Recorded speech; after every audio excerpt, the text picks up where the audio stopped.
All right, happy Thursday morning, English 5. This is going to be a super exciting day today, okay?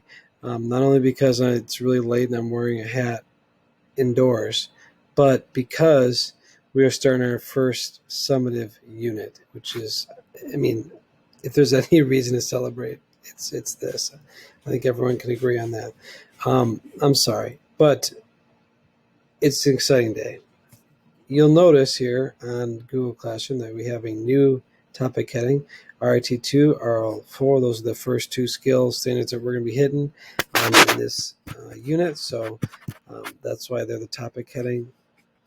And obviously, by the time that you see this video, this will be pushed out and live for you to work on.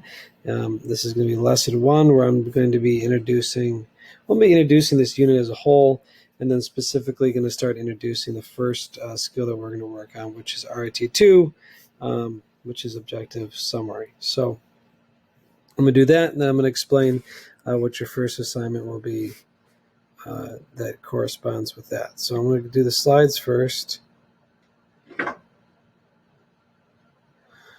Oops. Look at that. You made a mistake. That's not in there anymore.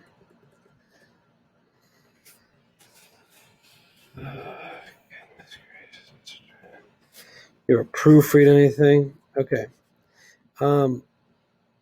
We just have changed things over the years, so I have to make sure that this is all matched up. So, like I told you, we're moving on to the next unit. Fake news is Dunzo McFunzo. So, moving on, got some memes to celebrate here. So in this next unit, again, RT2, RL4, we're going to be modeling, practicing, and assessing. That's kind of the cycle that we use. These two skills, write an objective summary, complete a tone mood analysis. So there's going to be 2 summative assessments this unit. Again, those are those 70% ones. That's the ones that should make the heart race a little bit. Eyes dilate, nervous sweats, pouring sweat down your body, kind of nervousness.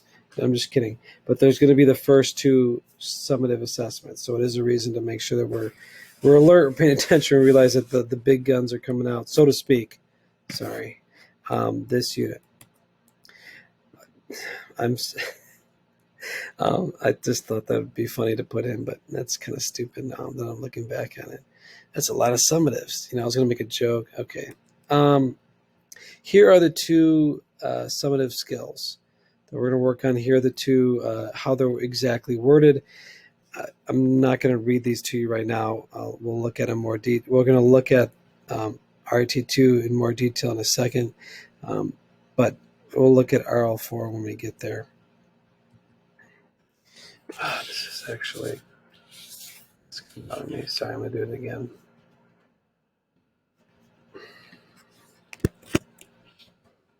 Tone mood analysis, whatever. I'll fix that later. All right. Usually with the units, we try to have an essential question, a big idea that connects the different pieces that we're going to be looking at. It's kind of been up in the air. It's been changing because I always try to figure out these different texts that we can bring in and smush together and use, and trying to make sure that they all match together.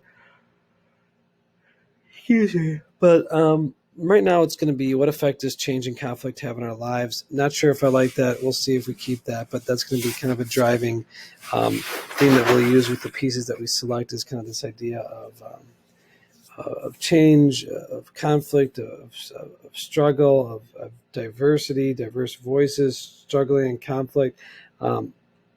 So I don't know. I think the pieces will be interesting to take a look at. All right. So again, I said this earlier, we're going to start by looking at RIT2, which is objective summary writing. Here is that standard again. I'm going to show it to you 3 different ways because it's more fun that way. Maybe. So it's determine 2 or more central ideas of a text and analyze their development over the course of the text, including how they interact and build on one another to provide a complex analysis, provide an objective summary of the text. So you might have, freshman year is usually when you have written an objective summary, or you might have written one before. There is a difference as far as there's two different. The skill standards work as far as like freshman, sophomore, and then they go like junior level. So basically, this is what they're asking you to do is a little bit more of a complex summary than you've done in the past. It's can you explain more than one big idea and how it develops and how it connects with um, how it connects throughout the course of your summary. So it's a little bit more complicated. The freshman one was just determine a central idea. All right. What I did for these is what I did for this is I took all those orange texts and I defined them. And I don't know if this is going to make more sense to you or not, but we'll just try it out. So defined here, you could read this skill standard as figure out two or more central ideas of a text and explain their development from the beginning, middle, and end of the piece, that's over the course, including how they are related to one another to provide a complete explanation. Provide a facts-only summary of the text. So if that makes more sense to you, then awesome sauce. Third one, I told you it's going to be 3 different ways, same standard. I broke it up in 2 pieces, what's underlined and what's bolded. Underlined right here, this is what you have to know. Bolded, this is what you have to do to show that you know. So in order to show me that you know how to determine 2 central ideas, and you can analyze their development over the course of the text and talk about how they interact and build on one another, you're going to have to provide an objective summary of the text to show me that you know how to do that. That's why I have that slide in there. All right.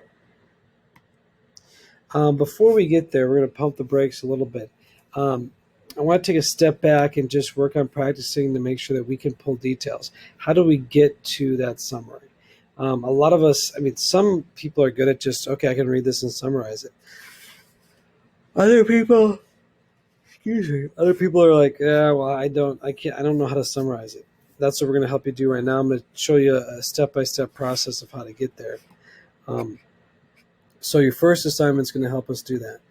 You're going to read this text. It's called Straw into Gold. There is a link to a PDF if you click on this. I'll just have that popped open. This is also located here as well. I put it inside the Google Classroom assignment. And it says you use that text to complete the chart. I'll also open up this chart so that we can see what that looks like.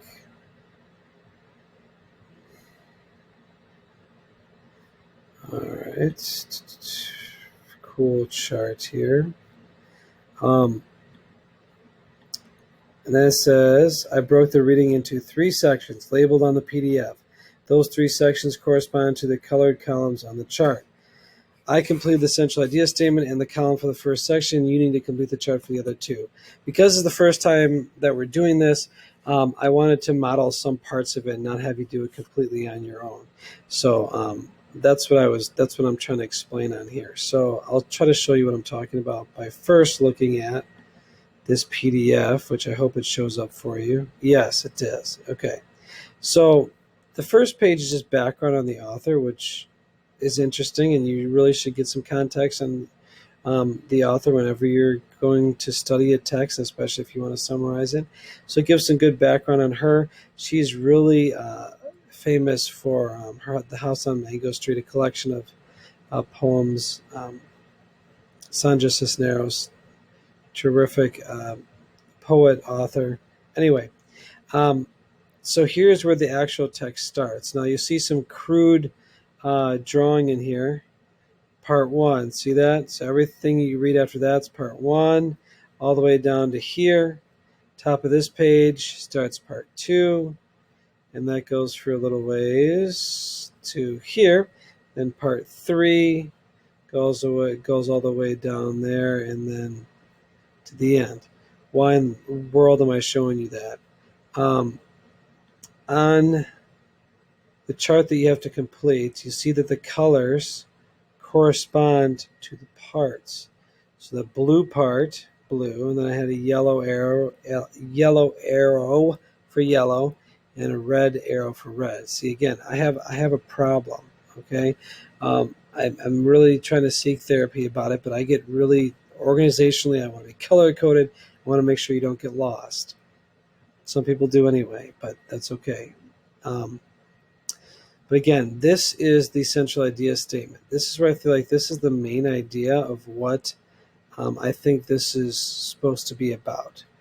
And you have to be able to pull that out. Remember the standard? Sorry if this is like really confusing for me to be jumping around over here. It says you need to determine two or more central ideas.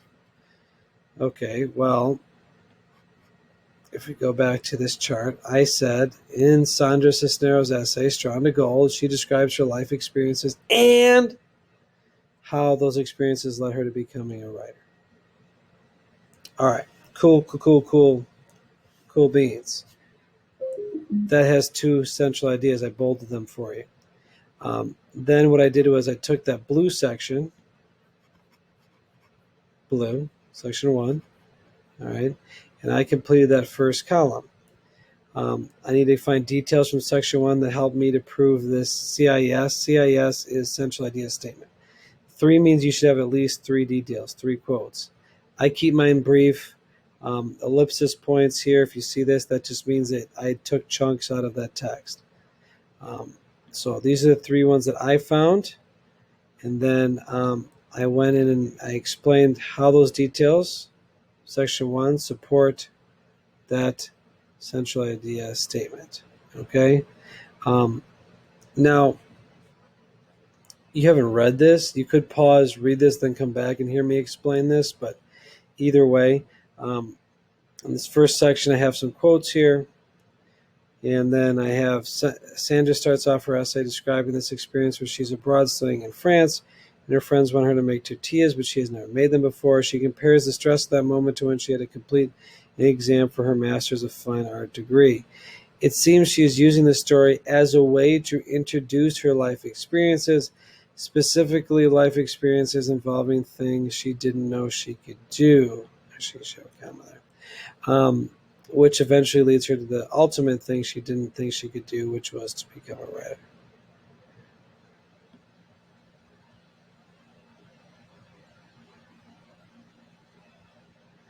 So I just bolded those to show you how they connect back to the central idea statement. Sorry. So you're completing this, same thing. I just modeled that. You're looking for details from section 2 that you could put in there. And explain, okay, how do these details point back to that central idea statement? Same thing for details from section 3, which again, they're all labeled in here. 2 and 3, okay? So again, you're completing that chart. Once it's done, you submit that. That's all you need to get done by Friday night, this upcoming Friday. As always, let me know if you have any questions, but we'll see you either today or tomorrow, virtual kids. If you have any questions, reach out as well. Other than that, hopefully we get this done and have a great weekend.